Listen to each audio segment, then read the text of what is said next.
আসসালামু আলাইকুম, আমি নাজির। আপনারা দেখছেন NS stock Bangla YouTube channel. ইতিমধ্যে বেরিয়ে আসলো আজকের বাছাই করা গুরুত্বপূর্ণ 10টি বড় খবর।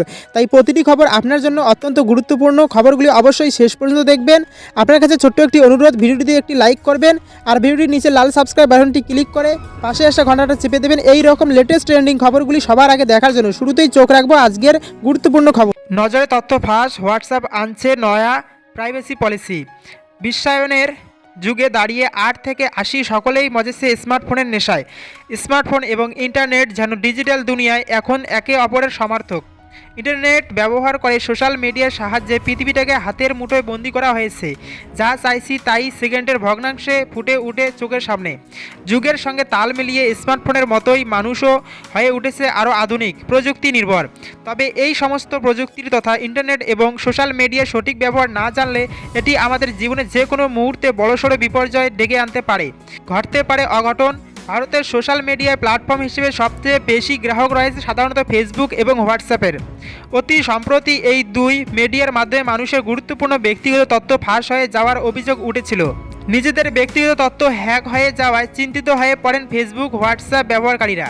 যার ফলে একদিকে বিষয়টি নিয়ে সোশ্যাল মিডিয়া ব্যবহারকারীর মানুষজন চিন্তিত হয়ে পড়েছিল, তেমনি গ্রাহকদের তথ্য সুরক্ষিত রাখা এই সমস্ত সংস্থার পরেও বর্তায়। ফলে গ্রাহকদের যাবতীয় তথ্য সুরক্ষিত এবং নিরাপদ রাখতে আরও বেশ কিছু নিরাপত্তা সংক্রান্ত পলিসি আনতে চলেছে হোয়াটসঅ্যাপ। যদিও এর আগে গ্রাহকদের সতর্ক করতে বেশ কিছু পলিসি প্রকাশ করেছিল এই সংস্থা। তবে এবার মনে করা হচ্ছে হোয়াটসঅ্যাপ ব্যবহারকারী গ্রাহকদের সোশ্যাল মিডিয়ায় নিরাপত্তা আরও সুরক্ষিত এবং সুনিশ্চিত করতে সংস্থার নয়া পলিসি মানুষকে আরও বেশি উপকৃত করবে। এই বিষয়ে হোয়াটসঅ্যাপের তরফে একটি ব্লগ পোস্ট করা হয়েছে। আপনার স্ট্যাটাস কোনোটাই হোয়াটসঅ্যাপ নজরদারি করতে পারে না। গ্রাহকদের ব্যক্তিগত তথ্য কথোপকথন সদা সুরক্ষিত রাখতে তাদের সংস্থা দায়বদ্ধ। এছাড়াও ওই ব্লগের পলিসি সংক্রান্ত নতুন ব্যানারে আরও বলা হয়েছে আগামী 15 মের মধ্যে হোয়াটসঅ্যাপের নতুন প্রাইভেসি পলিসি আপডেট দেওয়া হবে এবং প্রতিটি গ্রাহকদের ওই তারিখের মধ্যেই নিরাপত্তা সংক্রান্ত যাবতীয় নিয়মাবলী মেনে নিতে হবে। যদিও 15 মের পর গ্রাহকেরা যদি হোয়াটসঅ্যাপের নয়া সতর্কতা বিধি না মানেন তাহলে পরবর্তী সময়ে গ্রাহকদের এটি ব্যবহারের ক্ষেত্রে কোনো অসুবিধায় পড়তে হতে পারে কিনা তা অবশ্যই কিছু বলা হয়নি। এবার থেকে হোয়াটসঅ্যাপে ব্যবসা সংক্রান্ত অ্যাকাউন্ট খুলে গ্রাহক পরিষেবা দেওয়ার জন্য চার্জ নেওয়া হবে, তবে সাধারণ মানুষের থেকে নয়। ওই ব্লগে বলা হয়েছে ব্যবসা সংক্রান্ত কিছু বিষয় সরাসরি ফেসবুকের সঙ্গে জড়িত। সেক্ষেত্রে গ্রাহক আর হোয়াটসঅ্যাপ অ্যাকাউন্টটি ফেসবুকের সঙ্গে যুক্ত করবে কিনা সেই অপশনটাও দেওয়া থাকবে। এক্ষেত্রে গ্রাহক তার ইচ্ছা মতো অপশন পছন্দ করতে পারেন। এবার চোখ রাখব পরবর্তী আবহাওয়া খবরে। আগামী 24 ঘন্টায় উত্তর ও দক্ষিণবঙ্গে বৃষ্টির সম্ভাবনা। সর্বনিম্ন তাপমাত্রা স্বাভাবিকের নিচে। আগামী 24 ঘন্টায় উত্তর ও দক্ষিণবঙ্গে বৃষ্টির সম্ভাবনা। কলকাতা সহ রাজ্যের তাপমাত্রা পারদ ক্রমশ বাড়ছে। শীতের পালা শেষ, বসন্ত জাগ্রত দ্বারে।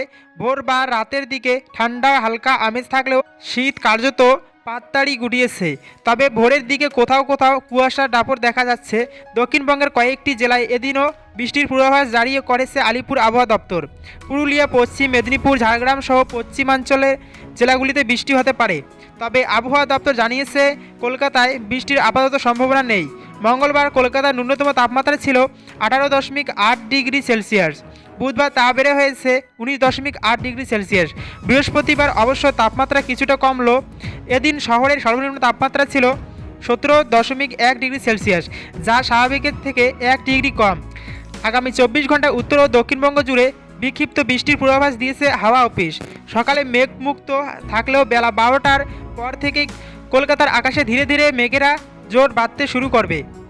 রাত অবধি থাকবে মেঘের ঘনঘটা, তবে বৃষ্টির সম্ভাবনা নেই। আবহাওয়ার পূর্বাভাস বলা হয়েছে আগামী 24 ঘন্টায় দার্জিলিং, কালিম্পং, উত্তর দিনাজপুর, দক্ষিণ দিনাজপুর ও মালদায় বজ্রবিদ্যুৎ সহ হালকা বৃষ্টির সম্ভাবনা রয়েছে।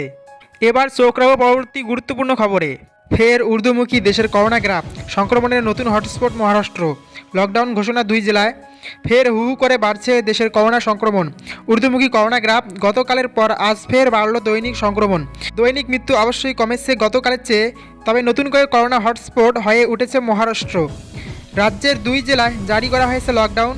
মুম্বাই শহরেও একাধিক নিষেধাজ্ঞা জারি করা হয়েছে।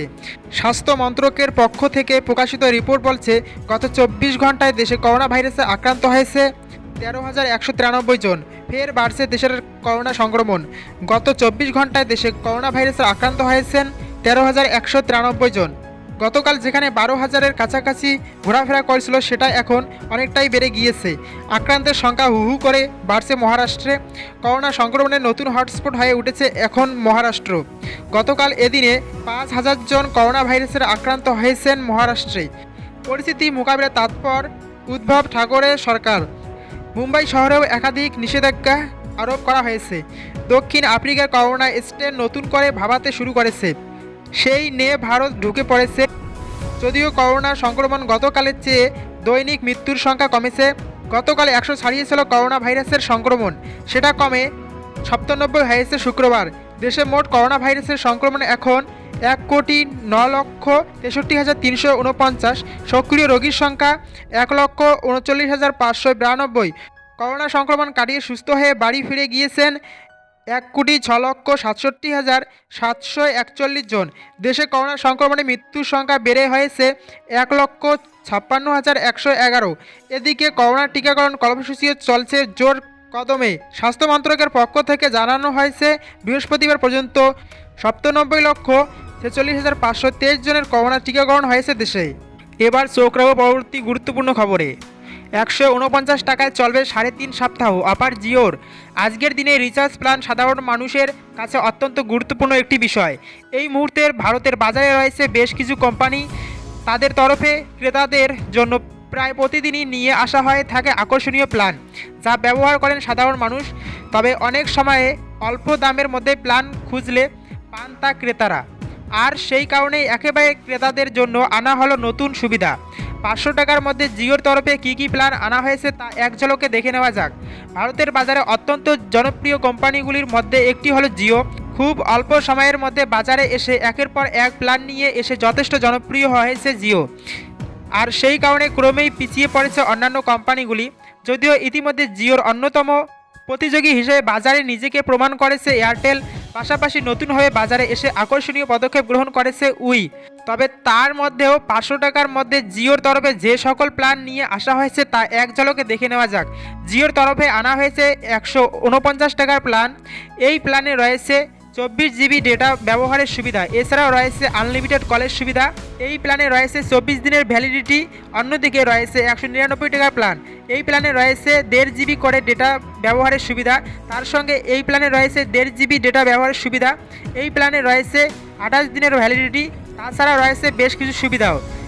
এছাড়াও রয়েছে 249 টাকার প্ল্যান। এই প্ল্যানে রয়েছে 2 জিবি করে ডেটা ব্যবহারের সুবিধা, সঙ্গে রয়েছে 28 দিনের ভ্যালিডিটির সুবিধা। এবার চোখ রাখবো পরবর্তী গুরুত্বপূর্ণ খবরে। দেশ জুড়ে মহার্ঘ পেট্রোল ডিজেল দাম কীভাবে কমাতে হয় কেন্দ্রকে শিখালো মেঘালয়। দেশ জুড়ে দাম বাড়ছে জ্বালানি তেলের দাম। বুধবার রাজস্থানে সেঞ্চুরি হাঁকিয়েছে পেট্রোল। দেশের বাকি শহরগুলিতেও 100 গণ্ডির দোরগোড়ায় পেট্রোলের দাম। এই পরিস্থিতিতে মেঘালয়ে পেট্রোল ডিজেলের তুলনামূলকভাবে অনেকটাই কম এবং নিম্নমুখী, কারণ কর কমিয়ে এনেছে রাজ্য সরকার। মঙ্গলবারও খোলা বাজারে পেট্রোল ডিজেলের দামের উপর ভ্যাট বাবদ 5 টাকার বেশি কমানো হয়েছে। খোঁজ জানালেন মেঘালয়ের মুখ্যমন্ত্রী কনরাড কে সাংমা। জ্বালানির দাম বৃদ্ধির কারণে ক্ষুব্ধ ট্রাক মালিকরা ধর্মঘটে নেমেছেন তারা। তারপরেই এই সিদ্ধান্তে হাটের মেঘালয় সরকার। খোলা বাজারে পেট্রোলের দাম লিটারে যেখানে 91 টাকা 26 পয়সা, তা পাওয়া যাচ্ছে 85 টাকা 86 পয়সায়। অন্যদিকে ডিজেলের দাম 86 টাকা 23 পয়সা থেকে কমে দাঁড়িয়েছে 79 টাকা 13 পয়সা। মন্ত্রিসভায় বৈঠক ডেকে বিষয়টি আলোচনার পরেই এই সিদ্ধান্ত নেওয়া হয়েছে, জানান সাংমা। মেঘালয়ে পেট্রোপণ্যের উপর ভ্যাট কমিয়ে আনার প্রভাব যে শুধু ওই রাজ্যেই পড়বে তা নয়, প্রতিযোগিতার ঠেলায় কর কমাতে বাধ্য হচ্ছে অসম। বিশেষজ্ঞরা বারবার বলছেন আন্তর্জাতিক বাজারে এখন দাম বাড়বে। এই পরিস্থিতিতে দেশের বাজারে পেট্রোপণ্যের দাম কমাতে কেন্দ্রের আমদানি শুল্ক কমানো আরও বেশি জরুরি। রাজ্য কর কমিয়ে দাম কিছুটা নিয়ন্ত্রণ করতে পারে, কিন্তু এ বিষয়ে কেন্দ্রকেই বিশেষ উদ্যোগী হতে হবে। এবার চোখ রাখবো পরবর্তী স্বাস্থ্য সম্বন্ধ খবরে। প্রাণঘাতী এই রোগ বোধ করবে হলুদ। হলুদের বহু গুণের কথা প্রাচীনকাল থেকে মানুষরা জানেন, তবে তা যে ক্যান্সারের মতো প্রাণঘাতী রোগের বিরুদ্ধে কাজ করে এমনটা অনেকে জানে না। সম্প্রতি গবেষকরা কোলন ক্যান্সারের বিরুদ্ধে হলুদের একটি উপাদানের কার্যকারিতার প্রমাণ পেয়েছেন। হলুদের একটি উপাদানের নাম কারকিউমিন। মানবদেহের ভিতরে এটি কোলন ক্যান্সারের বিরুদ্ধে কার্যকরভাবে যুদ্ধ করতে পারে বলে জানা গেছে। গবেষকরা জানিয়েছেন হলুদে কারকিউমিন নানা খাবারের মধ্যে থাকলেও তা কোলন ক্যান্সারের বিরুদ্ধে যুদ্ধ করতে পারে। গবেষণায় মূলত দুই ধরনের উপাদানের ব্যবহার করা হয়, তার মধ্যে একটি হলো হলুদ কারকিউমিন, অন্যটি সিলিমেরিন। এই দুটি উপাদানের কোলন ক্যান্সারের বিরুদ্ধে কার্যকর বলে মনে করছেন গবেষকরা। এ বিষয়ে গবেষণাটি করছে যুক্তরাষ্ট্রের সেন্ট লুইস ইউনিভার্সিটির দুজন গবেষক। তারা জানান, হলুদের কার্যকর একটি উপাদান হলো কারকিউমিন। এটি মশলাযুক্ত খাবার থাকে। এ উপাদানটি ছাড়াও আরেকটি উপাদান সিলিমেরিন পাওয়া যায় কাটা গাছে। এই গাছটির নির্যাস সাধারণ পেটের সমস্যার চিকিৎসা ব্যবহৃত হয়। গবেষকরা কোলন ক্যান্সারের উপর উপাদানগুলোর কার্যকারিতা পরীক্ষার জন্য গবেষণাগারে কোলন ক্যান্সারের মডেল তৈরি করেন। সেখানে কারকিউমিন ও সিলিমেরিন প্রয়োগ করা হয়। গবেষণায় দেখা যায় উভয় উপাদানের একত্রে ব্যবহার কোলন ক্যান্সারের বিরুদ্ধে যথেষ্ট কার্যকর। এগুলো কোলন ক্যান্সারের বৃদ্ধি রোধ করে এবং ছড়িয়ে পড়তে বাধা দেয়। এছাড়া কোলন ক্যান্সারে কোষগুলোর মৃত্যুর হারও বেড়ে যায়। এ বিষয়ে সেন্ট লুইস ইউনিভার্সিটির গবেষক উথায়া শঙ্কর ইজেকিয়েল বলেন, এ ধরনের উপাদান ব্যবহারে ক্যান্সার চিকিৎসা সুবিধাজনক, কারণ প্রচলিত পদ্ধতিতে যেভাবে কেমোথেরাপি প্রয়োগ করা হয় তাতে দেহে বিষাক্ত উপাদান সমস্যার সৃষ্টি করে। এছাড়া তার পার্শ্ব প্রতিক্রিয়াও কম নয়। তিনি আরও বলেন, যদি উদ্ভিজ্জ উপাদানের সহায়তায় যদি কোলন ক্যান্সার প্রতিরোধ করা যায় তাহলে তাতে দেহের ক্ষতিও রোধ করা সহজ হবে। তবে গবেষকরা বলেন, কোলন ক্যান্সারের চিকিৎসায় কার্যকর হলেও এই উপাদান বাড়তি গ্রহণ করা উচিত নয়, কারণ নির্দিষ্ট মাত্রার চেয়ে যে কোনো ওষুধই ব্যবহার করা ক্ষতিকর।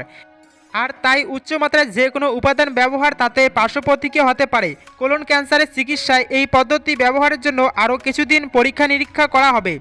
পরবর্তীতে সব কিছু ঠিক থাকলে তা কোলন ক্যান্সারের চিকিৎসায় ব্যবহারের অনুমতি পাওয়া যাবে।